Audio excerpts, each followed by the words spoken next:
नवी मुंबई व रायगड जिल्ह्यातील ताज्या बातम्या आणि घडामोडींसाठी सबस्क्राईब करा वादळवारा लाईव्ह चॅनल आणि दाबा बेल आयकॉन। सिंधुदुर्ग जिल्ह्यात सावंतवाडी तालुक्यातील सांगेली येथील जवाहर नवोदय विद्यालयात शिकणाऱ्या तब्बल 43 विद्यार्थ्यांना अन्नातून विषबाधा झाल्याची खळबळजनक घटना समोर आली आहे।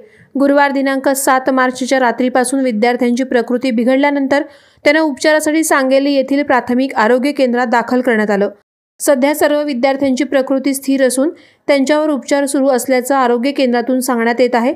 दरम्यान मेसमध्ये गुरुवारी रात्रीचं जेवण घेतल्यानंतर शुक्रवारी पहाटेच्या सुमारास अनेक विद्यार्थ्यांना उलटी आणि जुलाब सुरू झाल्याचे माजी जिल्हा परिषद सदस्य पंढरीनाथ राहुळ यांनी स्पष्ट केले। तब्बल 43 मुला-मुलींना पहाटे 3 वाजल्यापासून जुलाब आणि उलटीचा त्रास सुरू झाला। नवोदय विद्यालय प्रशासनाकडून तातडीनं या विद्यार्थ्यांना सांगेली प्राथमिक आरोग्य केंद्रात दाखल करण्यात आलं। येथील काही विद्यार्थी या त्रासानं हैराण झाले होते, त्यांना लागलीच उपचार देण्यात आले आहेत। घटनेची माहिती गावात पसरल्यानंतर गावातील ग्रामस्थांनी रुग्णालयात दाखल होत विद्यार्थ्यांना धीर दिला। गुरुवारी रात्रीचं जेवण विद्यार्थ्यांनी मेसमध्ये घेतलं, त्यानंतर ते झोपी गेले होते। त्यातच पहाटेच्या सुमारास हा प्रकार घडला, त्यामुळे अन्नातूनच विषबाधा झाल्याचं प्राथमिक कारण चौकशीत समोर येत आहे। जेवणात वापरण्यात आलेले बटाटे चांगले नसल्यामुळे ही विषबाधा झाली असावी असा अंदाज शाळेतील शिक्षकांकडून वर्तवण्यात येत आहे।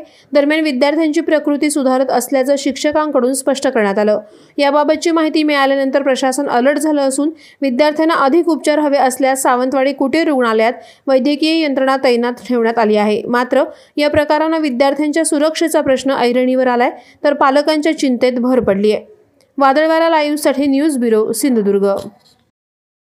नवी मुंबई व रायगड जिल्ह्यातील ताज्या बातम्या आणि घडामोडींसाठी सबस्क्राईब करा वादळवारा लाईव्ह चॅनल आणि दाबा बेल आयकॉन।